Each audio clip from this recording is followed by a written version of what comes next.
जय साथियों, बहुत बहुत स्वागत है। आज देखिए हम कक्षा 12 जो कल की परीक्षा हुआ है 2025 सेट नंबर 348 केजी 348 केजी जितने लोगों का यह पेपर ये सेट मिला है वो लोग उसको पहले आप लोग मिला लीजिए कि आप लोगों का कितना नंबर आया हुआ है या कौन कौन सा आपका उत्तर सही है। तो आप ऐसा करिए कि आपके सामने हम बहुविकल्पी प्रश्न और अति लघु प्रश्न, 4 नंबर का बहुविकल्पी प्रश्न और 5 नंबर का अति लघु प्रश्न, यानी 9 नंबर का पहले आपको क्लियर करा दें। इसके बाद लघु उत्तर की तरफ बताएंगे। चलिए विकल्प पहला देखिए।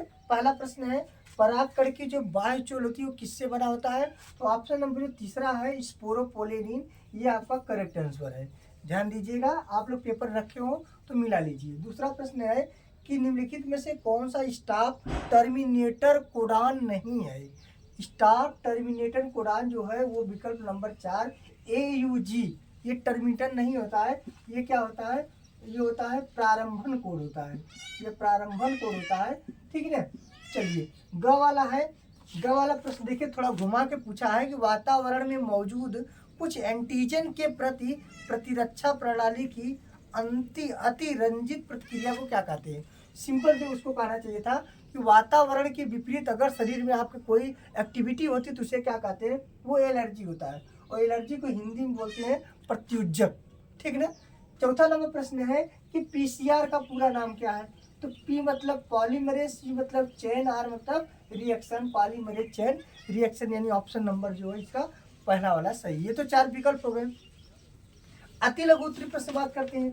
अति लघु में देखिए प्रश्न पूछ रहा है इन फंडीबुलम के किनारों पर जो अंगुलीनुमा संरचना होता है उसे क्या कहते हैं। इन फंडीबुलम कहाँ पाया जाता है, अंडाशय में।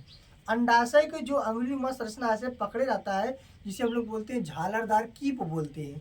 ठीक है, उसे झालरदार कीप बोलते हैं। उसे अंग्रेजी में बोलते हैं फिम्बरी। क्या बोलते हैं, फिम्बरी। इसका ऑप्शन नंबर ये आप लिखिएगा वहां पर, फिम्बरी।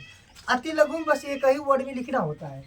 दूसरा का प्रश्न कह रहा है कि अपूर्ण प्रभाविता किस पौधे या किस पुष्प में होता है। तो हमने आपको पिछले वीडियो में जब रिवीजन कराया था तभी बताया था कि मिराबिली जलापा, मिराबिली जलापा, या इसी को हम और बताते क्या, गुलाबास।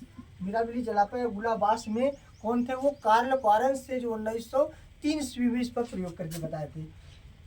तीसरा प्रश्न है कि जो पूछ रहा है, तीसरा प्रश्न है आपसे कि दोहरा निषेचन क्या है। दोहरा निषेचन का मतलब डबल फर्टिलाइजेशन, और डबल फर्टिलाइजेशन मतलब आवृत्ति बीजी पादपों में 2 नर युग्मकों का एक मादा युग्मकों के साथ संलयन होता है, उसे त्रिसंलयन या द्विनिषेचन कहते हैं। इसके पश्चात भ्रूणपोष का निर्माण होता है, और भ्रूणपोष हमेशा क्या होता है, त्रिगुणित होता है, त्रिजन होता है। चौथे प्रश्न की बात करते हैं। ये बहुत इंपॉर्टेंट प्रश्न है, इसे हम 60 वीडियो में बनाए थे। इसका ये प्रश्न आएगा, कह रहा है कि ATGC 5 प्राइम टू 3 प्राइम तक, ये आपके सामने ऐसे लिखे आया था। वो कह रहा था कि अब इसे 3 प्राइम टू 5 प्राइम में कन्वर्ट कर दीजिए। तो आप कैसे कन्वर्ट करेंगे, हमने आपको ट्रिक बताया था। AT से जुड़ता है, G C से जुड़ता है, ये हमने आपको ट्रिक बताया था। जहाँ जहाँ A है वो T से जुड़ा था, जहाँ जहाँ C है G है वो C से जुड़ा है। अब इसका विपरीत हो जाएगा, जैसे जहाँ T है वो A से जुड़ेगा और जहाँ C है वो G से जुड़ेगा। ठीक ना, ये नाइट्रोजनी क्षारकों का क्रम है। देखिए ए की जगह टी, पता क्यों, क्योंकि एडनिन हमेशा थायमिन से, थायमिन हमेशा एडनिन जुड़ता है। इस प्रकार से इसके क्रम को बदल देंगे, 3 प्राइम टू 5 प्राइम में इसको सॉल्व कर देंगे। 4 प्रश्न हो गया। 5वां प्रश्न कर रहा है कि एलाइसा, एलाइसा का पूरा नाम और इसका टेस्ट किस रोग के लिए किया जाता है। एलाइसा का एंजाइम लिंक्ड इम्यूनोसॉर्बेंट एसे, इसका पूरा नाम है एंजाइम लिंक्ड इम्यूनोसॉर्बेंट एसे।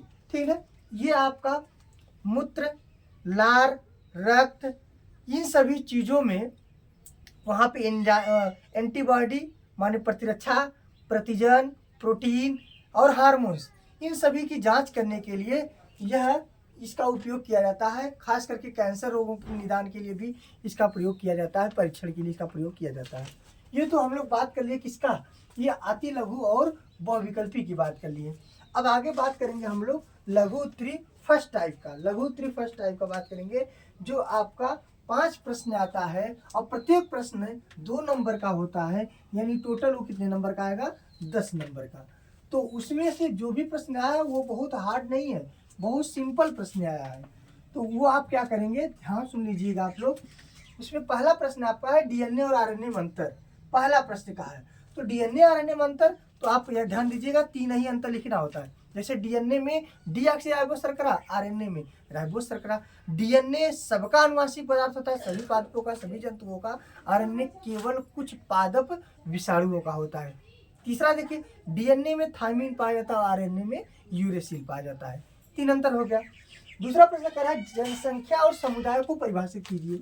चलिए, जनसंख्या को बोलते हैं समष्टि, क्या बोलते हैं, समष्टि बोलते हैं। ठीक, एक पर्सनल व्यक्ति को व्यष्टि बोलते हैं, क्या बोलते हैं, व्यष्टि बोलते हैं। एक किसी जाति के एक व्यक्ति को व्यष्टि बोलते हैं, एक पर्सन को व्यष्टि बोलते हैं, और वो व्यक्ति के समूह को क्या बोल देंगे, समष्टि बोलेंगे। समष्टि को ही क्या बोल देते हैं, जनसंख्या बोलते हैं। क्या बोलते हैं, जनसंख्या बोलते हैं। और जनसंख्या जब मिलता है तो किसका निर्माण करता है, समुदाय का। किसका निर्माण करता है, समुदाय का। तो क्या कहेंगे, किसी निश्चित क्षेत्र में, माने कोई एक निश्चित भौगोलिक क्षेत्र हो तथा निश्चित समय में एक ही जाति के समस्त लोगों की संख्या ही क्या कहलाती है, जनसंख्या कहलाती है। बात समझ में आ गया ना। किसी निश्चित समय में, एक ही समय में, एक ही स्थान पे रहने वाले जीवों की संख्या जनसंख्या कहलाती है। और अलग अलग जीवों, अलग अलग जातियों की संख्या, जैसे बकरी की संख्या, वहाँ की भैंस की संख्या, वहाँ की मानव की संख्या, वहाँ की भेड़ की संख्या, सबकी संख्या जब मिल जाती है तो किसका निर्माण कर देता है, समुदाय बना लेता है। समझ आ गया ना। अनेक जातियों का समूह क्या बनाएगा, समुदाय। और अनेक जातियों में जो अलग अलग जातियों का जो समूह हो क्या बना देगा, समष्टि या जनसंख्या बना देगा। तीसरा प्रश्न करा, लैक्टिक एसिड बैक्टीरिया का 2 उपयोग लिखिए। लैक्टिक एसिड, जो लैक्टिक अम्ल होते हैं, यहाँ पे जो बैक्टीरिया होती है उसका उपयोग, लैक्टिक अम्ल से दूध से दही परिवर्तित कर सकते हैं, पनीर बना सकते हैं, छाछ बना सकते हैं। फिर इसके बाद आप बेकरी उद्योग में जैसे आप पावरोटी बना सकते हैं। यानी इन सभी चीज़ों का उपयोग कर सकते हैं लैक्टिक अम्ल द्वारा। फिर अगला करा, डीएनए का द्विकुंडल मॉडल का नामांकित चित्र बनाइए। बहुत सरल प्रश्न है ये। जब आप कहेगा डीएनए का द्विकुंडल मॉडल, तुरंत आप क्या कहेंगे, द्विकुंडल का तुरंत निर्माण कर दीजिएगा, इस प्रकार बना दीजिएगा। इसको थोड़ा सा इसे रिपीट कर दीजिएगा, इसको भी ऐसे रिपीट कर दीजिएगा। ठीक हो गया। आपको पता है कि यहाँ पे फास्फेट और शर्करा होता है, तो यहाँ पे आप फास्फेट शर्करा मत लिखिए, ऐसे आप tick P S P S P S P S ऐसे कर दिए, क्योंकि फास्फेट से जुड़ेगा नहीं। ए डबल बांड से टी से शर्करा जोड़ दीजिए, और जी ट्रिपल बांड से साइटोसिन से जोड़ दीजिए, जी से सी जोड़ दीजिए। ठीक, इसके बाद यहाँ से ये इसको जोड़ दीजिए, एस को जोड़ दीजिए। ऐसे आप जल्दी बना दीजिए, क्योंकि समय नहीं है ना, तो आप जल्दी बना दीजिए। इसके बीच की दूरी बता दीजिए कितना, 20 एंगस्ट्रॉम की। इसकी दूरी की दूरी 34 एंगस्ट्रॉम की, और इस दोनों के बीच की 3.4 एंगस्ट्रॉम की। एक बीच में एच की दी, हो गया डीएनए का संरचना। डीएनए का संरचना हो गया। और ये जो बीच में खींचे इसका नाम क्या होता है, अक्ष होता है। क्या होता है, अक्ष होता है। हो गया संरचना। ठीक, ये तो इतना सिंपल आया था, देख लीजिए। अगला प्रश्न कर रहा है मेटास्टैटिस से आप क्या समझते हैं। मेटास्टैटिस बहुत कंफ्यूज हुए होंगे यहाँ पर। मेटास्टैटिस में पढ़े हैं लेकिन अंग्रेजी में दिया है मेटास्टैटिस। मेटास्टैटिस का मतलब जो कैंसर रोग होता है वो आपके कोशिका या ऊतक को नष्ट करता है। जब वह ऊतक, वह कोशिका जो कैंसर से ग्रस्त है, वो अपने आसपास के सभी कोशिकाओं को नष्ट करेगा। यदि वो अपने आसपास के सभी कोशिका या ऊतक को नष्ट करेगा, यानी वहां तक पहुंचेगा, इसी को मेटास्टैटिस बोलते हैं। माने कैंसर का थोड़ा सा फैलना मेटास्टैटिस कहलाता है। क्योंकि कैंसर 2 प्रकार का होता है, सुदम और दुर्दम। तो दुर्दम वाला जो होता है वो आसपास की कोशिकाओं को नष्ट करता है, मेटास्टैटिस कहलाता है। इस प्रकार हम लोग लघु उत्तरी के फर्स्ट टाइम को सॉल्व कर लिए। सेकंड टाइम करा है मानव शुक्राणु का नामांकित चित्र। बहुत इंपॉर्टेंट प्रश्न आया था। मानव शुक्राणु का नामांकित चित्र आप ऐसे बनाए होंगे। ठीक, जल्दी भी आप ऐसे बनाए होंगे। ठीक, ये देखिए बन गया। यहाँ पे बीच में आप लोग बनाए माइटोकॉन्ड्रिया, इसे कह दीजिए ये पूंछ है, इसे कह दीजिए ये मध्य भाग है। मध्य भाग में माइटोकॉन्ड्रिया होता है, और ये बीच वाला जो होता है ग्रीवा या गर्दन होता है। ऊपर वाला सिर या सिर होता है। ऊपर जो होता है ये एक्रोसोम होता है, और ये क्रोसोम में हाइड्रोलुमिनेज नामक एंजाइम पाया जाता है। हो गया संरचना। बीच में केंद्रक होता है, ये चारों तरफ कोशिका द्रव्य होता है। हो गया शुक्राणु का नामांकित चित्र। फिर अगला प्रश्न कह रहा है, ध्यान दीजिएगा, कह रहा है कि क्लाइनफेल्टर सिंड्रोम के कारण व्याख्या कीजिए। क्लाइनफेल्टर सिंड्रोम जो होता था, यहाँ पर सुपर मेल और सुपर फीमेल होते थे। मानव कुल गुणसूत्रों की संख्या 47 हो जाती थी। ठीक है ना। जो पुरुष होते थे उनमें स्त्रियों का लक्षण आ जाता था, स्त्रियों में पुरुषों का लक्षण आ जाता था। जैसे उनमें गुणसूत्रों की संख्या 44 A plus x x y, 44 A x x x x x x 4 बार हो सकता है। इस प्रकार से ये क्लाइनफेल्टर सिंड्रोम होता था। फिर अगला प्रश्न करा है जेनेटिक इंजीनियरिंग में प्रयोग होने वाले महत्वपूर्ण एंजाइम का नाम। जेनेटिक इंजीनियरिंग मतलब जो जेनेटिक इंजीनियरिंग मतलब कि जेनेटिक मतलब क्या होता था, आनुवांशिकी। इंजीनियरिंग का मतलब क्या होता है, इंजीनियरिंग का मतलब क्या होता था बताइए। इंजीनियरिंग का मतलब होता था पुनर्योगज, जेनेटिक जीन को तोड़ फोड़ करके नए जीन का निर्माण करना जेनेटिक इंजीनियरिंग कहलाता है। माने कि डीएनए को तोड़ करके किसी अन्य जीन का निर्माण करना इंजीनियरिंग कहलाता है। तो तोड़ने के लिए, जोड़ने के लिए एंजाइम चाहिए था, लाइगेज और एंडोन्यूक्लियस। हो गया ये उत्तर। फिर अगला प्रश्न कर रहा है कि जैव विविधता के हानि का कारण लिखिए।